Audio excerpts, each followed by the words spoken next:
Hey guys! Today we are creating Bellatrix Lestrange from Harry Potter. This is a very simple look. There's not much to her, so it's quite easy for you to recreate. And we're going to go ahead and get started. We're starting off with her brows, which are very natural looking. I'm obviously not doing crazy carved out perfect brows today. I am using LASplash Cosmetics Ultra Defined Brow Mousse, and I'm using the color Dahlia. I'm just taking a eyebrow brush and I'm just very lightly filling in my brows, basically how they're shaped, and I'm also looking at a reference picture of Bellatrix to kind of get an idea of how her brows are shaped and how to incorporate my brows and her brows together. You'll see me looking at my computer a lot during this tutorial because I am looking at a reference picture of Bellatrix just to make sure that I get a lot of her features correct. I'm just going back and forth until I feel like the shape is pretty dang good. She does have a pretty high arch, and they're a little bit thicker on the ends. And then to make them look a little bit more natural, I am taking clear brow gel and I am pushing the hairs down towards the end and up in the front, and then I am taking some concealer and just using my finger to smudge it out to make sure there are no sharp lines on the bottom of the brows. Like I said, we don't want them to look carved out, we want them to look natural.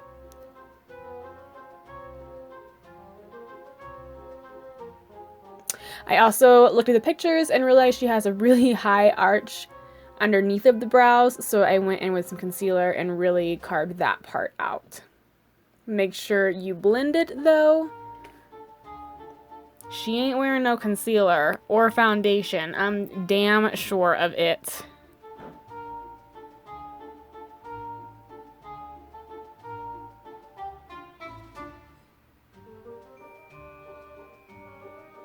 Now I'm taking this Cover FX Cream Foundation and it's in the color N0.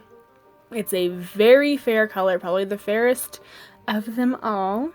And I'm just taking my fingers and wiping it all over my chest and my face, and I did a little bit on my shoulders as well. Then I'm taking my damp beauty blender and just blending all of that out. She is very, very pale, so make sure you do a shade that's lighter than your skin if you're not that pale, or, you know, whatever. Make sure you put it on your eyes, your eyelids, the bottom of your eyes, all over your neck, your chest. Any skin that is showing needs to be basically covered in this foundation.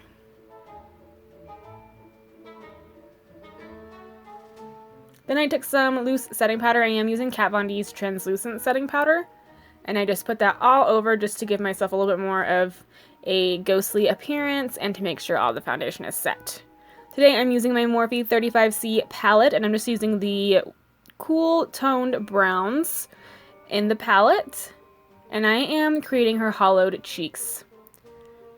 They're more hollowed looking towards the sides of her mouth, basically. She doesn't really have a contour going on. But I did go up a little bit on the cheeks just to make them look more angular. She has been in Azkaban prison for like ever, and she escaped. She's gonna look a little sickly looking. She's a witch. She's evil.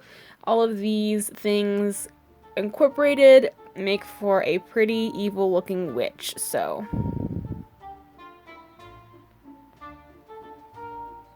just taking a larger brush with no product on it, I am just kind of blending out the contour I'm creating and just going back and forth and making it deeper where I feel necessary and blending it out.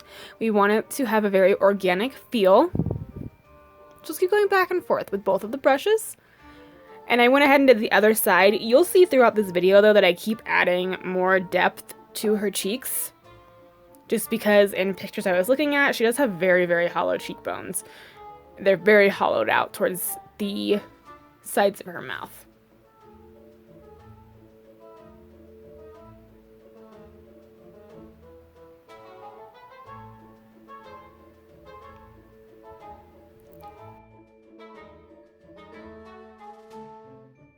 Taking a matte white eyeshadow, I just kind of highlight the tops of the cheekbones.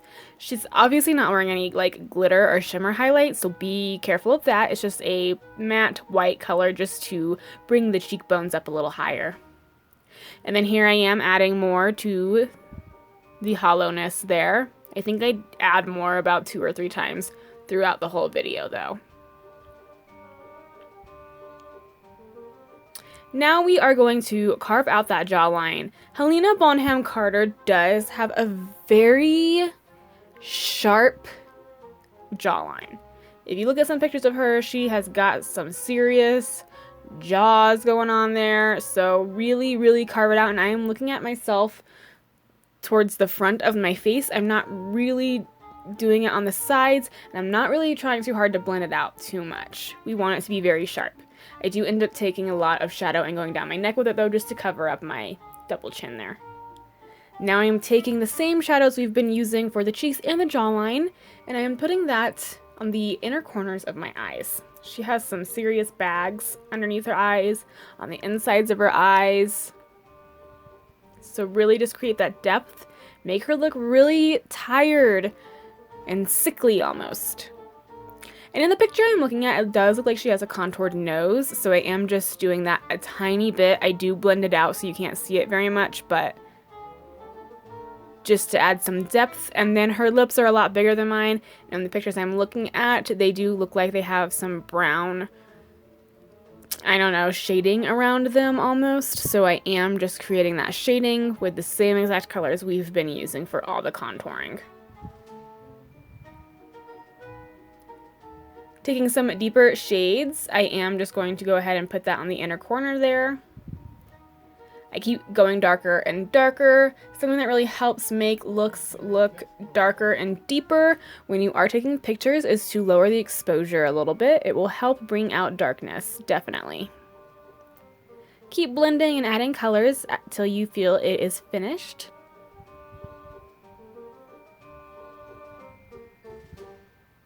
Then I started adding some darkness to my bags. I already have bags underneath of my eyes. I just went ahead and exaggerated them big time.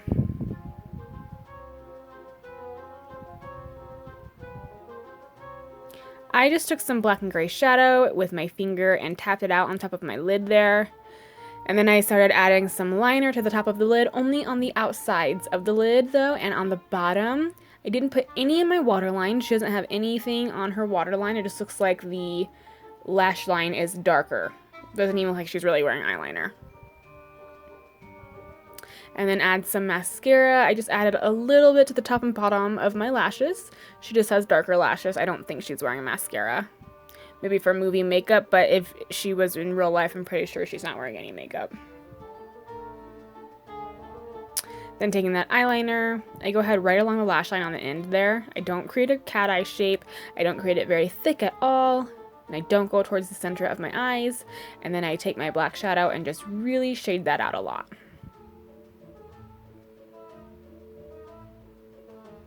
For my lips today, I am using the Anastasia Beverly Hills lip palette. And I'm just taking a mauve pink and a brown mixed together, and I am just filling in my lips with my finger. And I'm just going right to the edge where I created the contour, where the shading's at. And I'm not doing it perfect. She has really dry lips and they're really cracked. They just are a deeper color than my natural lip color, and I'm using my finger because it just gives for a more organic, natural kind of look. And then I'm taking my brown lip liner from MAC Cosmetics in Stone, and she's got darkness around the sides of her lips, she's got darkness on top of her lips, so I'm really just shading all this out and trying to recreate the shape of her lips that she has, which means I'm doing a ton of overlining.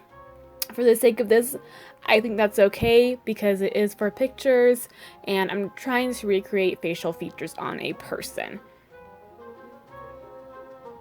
I'm just going back and adding more colors until I feel it looks pretty good, and then I clean it up with some concealer just to create that shape. She doesn't really look like she has a cupid's bow too much. Mine pops out way too much so you can still see it, but I tried to cover it as best as I could. Then she does have some hooded eyelids, so I am taking some shadow and I am kind of going underneath. I don't know how to explain it. I'm not creating a halo shape, I'm kind of creating a reverse halo shape to make it look like my eyebrow lid there is hanging over the top of my crease, if that makes any sense. And here I am adding more definition to my cheekbones. And then I go ahead and do some contouring to my temples and my forehead a little bit. I do it really messy though, because she does look a little dirty. So don't do it too perfect.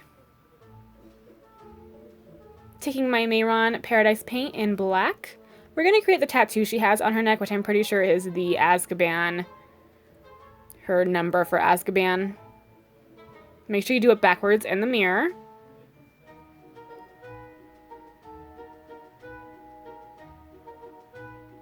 And then I'm starting to create her necklace, which I'm pretty sure is like a raven's skull. I'm not 100% sure what kind of animal skull it is, but it is a skull. So I'm just kind of outlining it first with my black paint, kind of creating the shape I want, the general idea of it, and then I'm taking my silver Mehron Paradise paint and I'm filling it in to create the shapes and the definition to it. I am just using black shadow. I am looking at a reference picture. As you can see, you see me looking at the computer a lot. I very much suggest that for this look, at least for her necklace. Then taking some white paint, I really highlight those areas that look lifted up in the picture that I am referring to. And then I go back in with some black shadow on the edges there and make it look like it's sitting on top of my skin. Just make sure you blend it all out very nicely. You can also use a brown color, which would work just fine. Then I go ahead and outline just the one side with black paint to look like it's more shaded, and that the other side that I haven't shaded is lifted up. You know, if the light was coming down from the other side, the side I'm shading would have a shadow. That makes sense, right? Then I just take some translucent powder and put it over the tattoo to make it look kind of worn.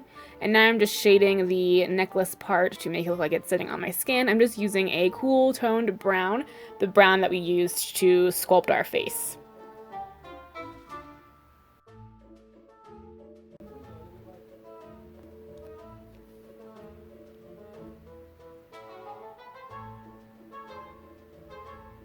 Now here is my wig, which I think looks so perfect for Bellatrix.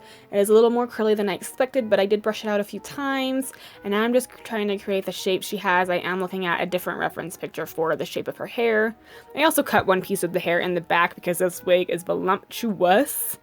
You won't miss that piece of hair. And I just painted it with some white paint and let it dry while I was doing the rest of the makeup, and I'm setting it in the hair in the front there, and I'm just really messing with the wig to try to get it to a shape that I really like.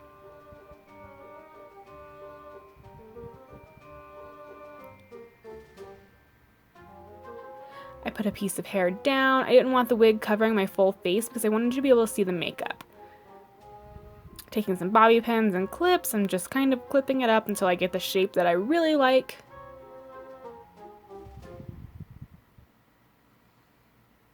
And there we are. I think it looks fantastic. So perfect for Bellatrix. Her hair is not black, by the way. Her hair is very dark brown. Take a look at some pics, people, okay? Voila! Beautiful and voluptuous.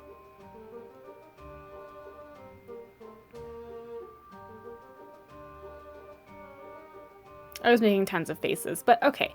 Anyways, I found this wig cap, old wig cap that I had, and I stretched it out to make a little glove on my hand.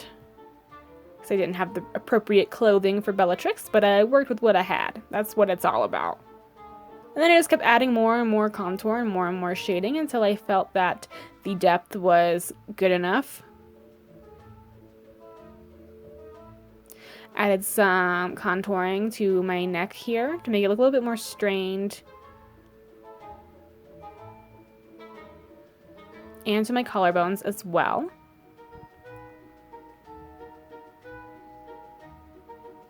Added some more black shadow to the bottom and the tops of my lids. Just felt like it wasn't dark enough yet.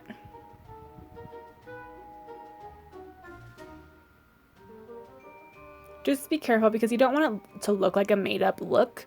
You don't want her to look glam, you know? She's not glam. She's spooky. She's dark. And there we have it. Oh, almost. I really added a very sharp line there just on the corner of the cheekbones to make them look super hollowed out. That was my finishing touch, guys. Now, there we have it. This look was super fun. It's so easy to recreate. Bellatrix is a very simple look. I didn't really have any other ideas of how to make her more, you know, to make her more. I was very proud of it. I really like it a lot. I think it's super fun.